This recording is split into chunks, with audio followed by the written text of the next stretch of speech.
ಕೇವಲ ತನ್ನ 14ನೇ ವಯಸ್ಸಿಗೆ ಮನೆ ಬಿಟ್ಟು ನಾನು ಶಿರಡಿ ಸಾಯಿಬಾಬಾ ಅವರ ಪುನರ್ಜನ್ಮ ಅಂತ ಹೇಳಿಕೊಳ್ತಿದ್ದ ಪುಟ್ಟಪರ್ತಿ ಸಾಯಿಬಾಬಾ ಅವರ ಬಗ್ಗೆ ನಿಮಗೆಷ್ಟು ಗೊತ್ತು?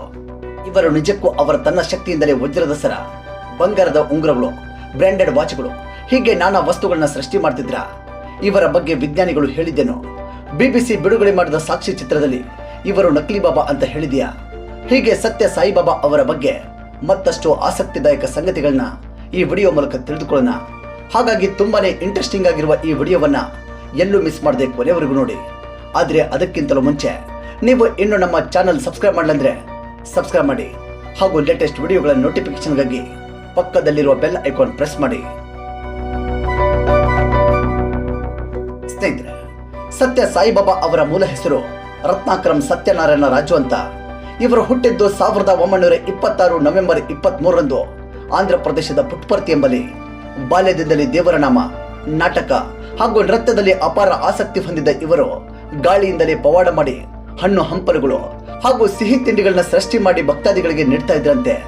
ಇವರಿಗೆ 14 ವರ್ಷ ವಯಸ್ಸಿದ್ದಾಗ ಒಮ್ಮೆ ಇವರಿಗೆ ಚೇಳು ಕಚ್ಚತ್ತೆ.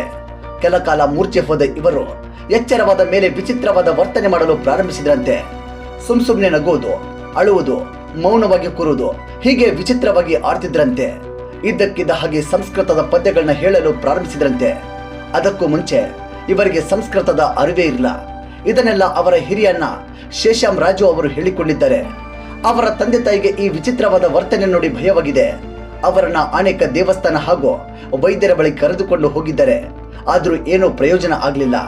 ನಂತರ 1940 ಮೇ 23ರಂದು ಸತ್ಯ ಸಾಯಿಬಾಬಾ ಅವರು ತನ್ನ ಮನೆಯವರನ್ನೆಲ್ಲ ಕರೆದು ಪ್ರಸಾದ ಹಾಗೂ ಹೂಗಳನ್ನ ಮಂತ್ರ ವಿದ್ಯೆಯಿಂದ ಕೊಟ್ಟಂತೆ.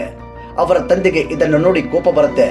ಆಗ ನಮ್ಮ ಮಗನಿಗೆ ದೆವ್ವ ಬಂದಿದೆ ಅಂತ ಭಾವಿಸಿ ಅವರು ಕೋಲಿನಿಂದ ಹೊಡೆದು ನೀನು ಯಾರು ಅಂತ ಕೇಳ್ತಾರೆ.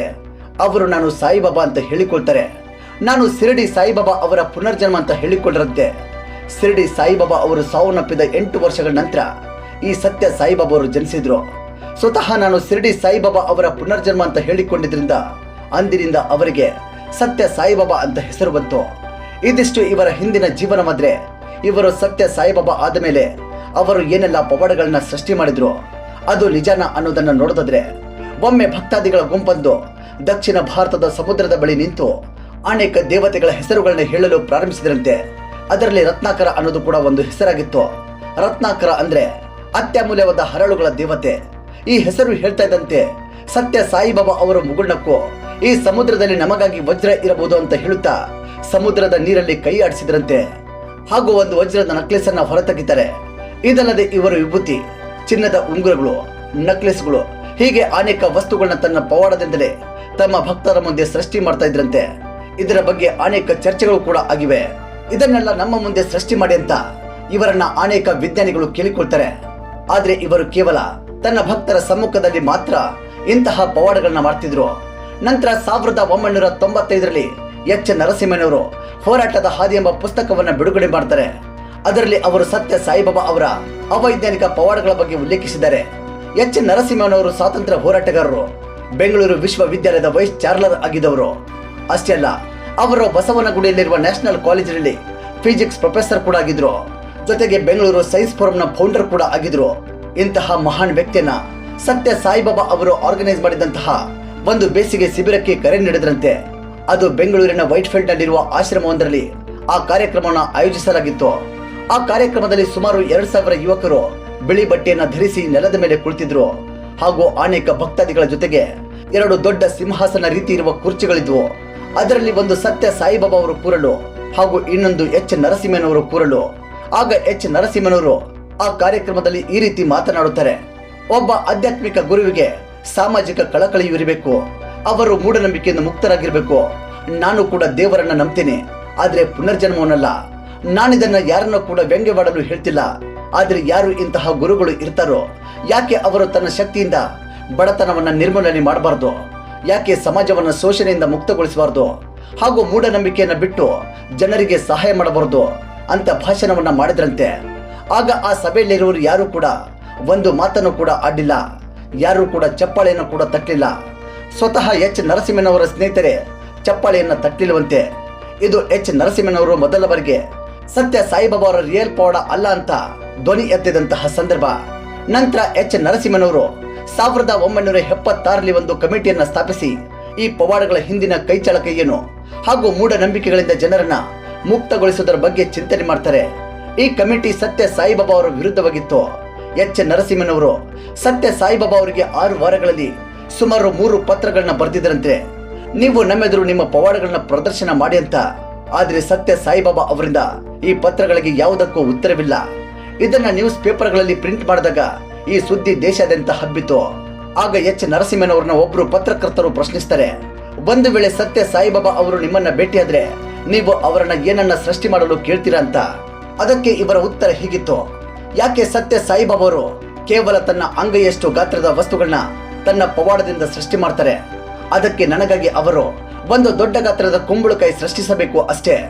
ಹೇಗಾದ್ರೂ ಅವರು ತನ್ನ ಪವಾಡಗಳಿಂದ ಪ್ರಸಿದ್ಧವಾದ HMT ವಾಚ್ಗಳು ಹಾಗೂ ಫಾರಿನ್ ಬ್ರ್ಯಾಂಡ್ ವಾಚ್ಗಳು ಪವಾಡಗಳಿಂದ ಸೃಷ್ಟಿ ಮಾಡ್ತಾರೆ. ಕಂಪನಿಯ ವಾಚ್ಗಳನ್ನ ಸೃಷ್ಟಿಸಬೇಕಾದಲ್ಲಿ ಪ್ರಕೃತಿಯಲ್ಲಿ ಬೆಳೆಯುವ ಕುಂಬಳಕಾಯಿ ಸೃಷ್ಟಿಸಬಹುದಲ್ಲ ಅಂತ ಹೇಳ್ತಾರೆ. ಇದಲ್ಲದೆ 2014ರಲ್ಲಿ BBC ಅವರು ಸತ್ಯ ಸಾಯಿಬಾಬಾ ಅವರ ಮೇಲೊಂದು ಡಾಕ್ಯುಮೆಂಟರಿ ಸೀರೀಸ್ ಅನ್ನ ಪ್ರೊಡ್ಯೂಸ್ ಮಾಡಿದ್ರು. ಅದರ ಹೆಸರು ದಿ ವರ್ಡ್ ಅನ್ಕವರ್ಡ್ ಅಂತ. ಅದರಲ್ಲಿ ಒಂದು ಪಾರ್ಟ್ ದಿ ಸೀಕ್ರೆಟ್ ಸ್ವಾಮಿ ಅಂತ. ಅದರಲ್ಲಿ ಅಲೆರಹಿಂ ಎಂಬ ವ್ಯಕ್ತಿ ಸತ್ಯ ಸಾಯಿಬಾಬಾ ನನಗೆ ಲೈಂಗಿಕ ದೌರ್ಜನ್ಯವನ್ನು ಮಾಡಿದ್ದಾರೆ ಅಂತ ಆರೋಪಿಸಿದ್ದಾರೆ.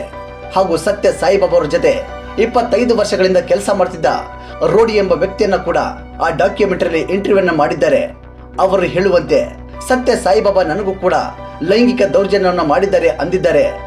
ಇದಲ್ಲದೆ ಸತ್ಯ ಸಾಯಿಬಾಬಾ ಅವರ ವಿರುದ್ಧ ಬಸವ ಪ್ರೇಮಾನಂದ ಎಂಬ ವ್ಯಕ್ತಿ ಕೂಡ ಆರೋಪಿಸಿ ಅವರು ಯಾವ ರೀತಿ ಪವಾಡಗಳನ್ನ ಸೃಷ್ಟಿ ಮಾಡ್ತಿದ್ರು ಅನ್ನೋದನ್ನ ತಿಳಿಸಿದ್ದಾರೆ. ಇನ್ನು ಸತ್ಯ ಸಾಯಿಬಾಬಾ ಅವರು 2011 ಏಪ್ರಿಲ್ 24ರಂದು ಸಾವನ್ನಪ್ಪುತ್ತಾರೆ. ಅದಕ್ಕೂ ಮುಂಚೆ ನಾನು ಮತ್ತೊಮ್ಮೆ ಪ್ರೇಮ್ ಸಾಯಿಬಾಬಾನಾಗಿ ಪಕ್ಕದ ರಾಜ್ಯ ಕರ್ನಾಟಕದಲ್ಲಿ ಜನಿಸ್ತೀನಿ. ನಾನು ಶಿವ ಹಾಗೂ ಶಕ್ತಿಯ ರೂಪ. ನನ್ನದು ಭಾರದ್ವಾಜ್ ಗೋತ್ರ. ಶಿರಡಿ ಸಾಯಿಬಾಬಾ ಅವರು ಶಿವನ ಗೋತ್ರದಲ್ಲಿ ಜನಿಸಿದ್ರು. ನಾನೀಗ ಶಿವ ಹಾಗೂ ಶಕ್ತಿಯ 2ರ ಗೋತ್ರದಲ್ಲಿ ಜನಿಸಿರುವೆ. ಮುಂದಿನ ಜನ್ಮದಲ್ಲಿ ಪ್ರೇಮ್ ಸಾಯಿಬಾಬಾನಾಗಿ ಶಕ್ತಿಯ ಗೋತ್ರದಲ್ಲಿ ಕರ್ನಾಟಕದಲ್ಲಿ ಜನಿಸ್ತೀನಿ ಅಂತ ಹೇಳಿಕೊಂಡಿದ್ರಂತೆ. ಅಲ್ಲದೆ ನಾನು ಸಾಯಿಬಾಬಾನಾಗಿ ಮರಣ ಹೊಂದಿದ 8 ವರ್ಷಗಳ ನಂತರ ಜನಿಸಿದ್ದೇನೆ. ಹಾಗಾಗಿ ನಾನು 96ನೇ ವಯಸ್ಸಿಗೆ ಸಾವನ್ನಪ್ಪುತ್ತೇನೆ ಅಂತ ಹೇಳ್ತಾರೆ. ಆದ್ರೆ ಅವರು 84ನೇ ವಯಸ್ಸಿಗೆ ಸಾವನ್ನಪ್ಪುತ್ತಾರೆ. ಇನ್ನು ಇವರ ಸಾವಿನ ನಂತರ ಗೊತ್ತಾಗಿದ್ದು ಇವರ ಬಳಿ 40,000 ಕೋಟಿ ಮೌಲ್ಯದ ಆಸ್ತಿ ಇತ್ತು ಅಂತ. ಇನ್ನು ಇವರ ಅಂತ್ಯಕ್ರಿಯೆಗೆ ಆಗಿನ ಪ್ರಧಾನಮಂತ್ರಿಯಾಗಿದ್ದ ಮನಮೋಹನ್ ಸಿಂಗ್ ಅವರು, ಸೋನಿಯಾ ಗಾಂಧಿ ಅವರು, ಈಗಿನ ಪ್ರಧಾನಮಂತ್ರಿ ಆಗಿನ ಗುಜರಾತ್ನ ಮುಖ್ಯಮಂತ್ರಿಯಾಗಿದ್ದ ನರೇಂದ್ರ ಮೋದಿಜಿ ಅವರು, ಕ್ರಿಕೆಟ್ ಆಟಗಾರ ಸಚಿನ್ ತೆಂಡೂಲ್ಕರ್ ಅವರು, ಯೂನಿಯನ್ ಮಿನಿಸ್ಟರ್ SM ಕೃಷ್ಣ ಅವರು, ನೇಪಾಳದ ಪ್ರಧಾನಮಂತ್ರಿಗಳು, ಶ್ರೀಲಂಕಾದ ರಾಷ್ಟ್ರಪತಿಗಳು, ದಲಿಲಾಮಾ ಅವರು, ಹೀಗೆ ಅನೇಕ ಗಣ್ಯ ವ್ಯಕ್ತಿಗಳು ಭಾಗಿಯಾಗಿದ್ದರು. ಇವರ ಅಂತ್ಯಕ್ರಿಯೆಗೆ ಸುಮಾರು 5 ಲಕ್ಷಕ್ಕೂ ಹೆಚ್ಚು ಜನ ಭಾಗಿಯಾಗಿದ್ರಂತೆ. ಇನ್ನು ಈ ಸತ್ಯ ಸಾಯಿಬಾಬಾ ಅವರು ಹೇಳುವಂತೆ ನಾನು ಮುಂದಿನ ಜನ್ಮದಲ್ಲಿ ಕರ್ನಾಟಕದಲ್ಲಿ ಪ್ರೇಮ್ ಸಾಯಿಬಾಬಾನಾಗಿ ಹುಟ್ಟಿದ್ದೇನೆ ಅಂದಿದ್ರು. ಇದರಿಂದಾಗಿ ಇತ್ತೀಚೆಗೆ ಒಬ್ಬ ವ್ಯಕ್ತಿ ಕರ್ನಾಟಕದ ರಾಮನಗರದಲ್ಲಿ ನಾನು ಪ್ರೇಮ್ ಸಾಯಿಬಾಬಾ ಅಂತ ಹೇಳಿಕೊಳ್ಳುತ್ತಾ ನಕಲಿ ಪವಾಡಗಳನ್ನ ಸೃಷ್ಟಿಸಿ ಜನರನ್ನ ನಂಬಿಸಿ ಅವರಿಂದ ಹಣವನ್ನ ದೋಚಿಕೊಳ್ತಾ ಇದ್ರು. ಇದರಿಂದಾಗಿ ಲಕ್ಷಾಂತರ ರೂಪಾಯಿ ಹಣವನ್ನ ಕೂಡಿಟ್ಟಿದ್ದ.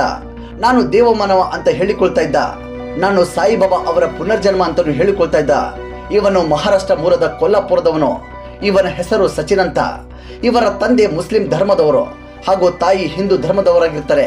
ಇದಲ್ಲದೆ ಇವನಿಗೆ ಮದುವೆ ಕೂಡ ಆಗಿದ್ದು ಜನರಿಗೆ ಈ ವಿಷಯ ಗೊತ್ತಾಗ್ತಾ ಇದ್ದಂತೆ ಅಲ್ಲಿಂದ ಪರಾರಿಯಾಗಿದ್ದಾರೆ.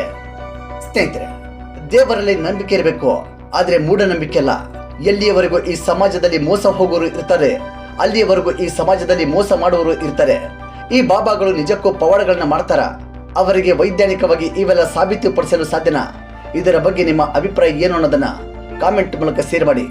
ಈ ವಿಡಿಯೋದಲ್ಲಿರೋ ಮಾಹಿತಿ ನಿಮಗೆ ಇಷ್ಟವಾಗಿದ್ರೆ ಈ ವಿಡಿಯೋಗೆ ಒಂದು ಲೈಕ್ ಕೊಡೋದನ್ನು ಮರಿಬೇಡಿ. ಹಾಗೂ ಮುಂದಿನ ವಿಡಿಯೋಗಳಿಗಾಗಿ ನಮ್ಮ ಜೀವನ್ ಜ್ಯೋತಿ ಕನ್ನಡ ಚಾನೆಲ್ ಸಬ್ಸ್ಕ್ರೈಬ್ ಮಾಡಿ ಹಾಗೂ ಪಕ್ಕದಲ್ಲಿರುವ ಬೆಲ್ ಐಕಾನ್ ಪ್ರೆಸ್ ಮಾಡಿ. ಧನ್ಯವಾದಗಳು.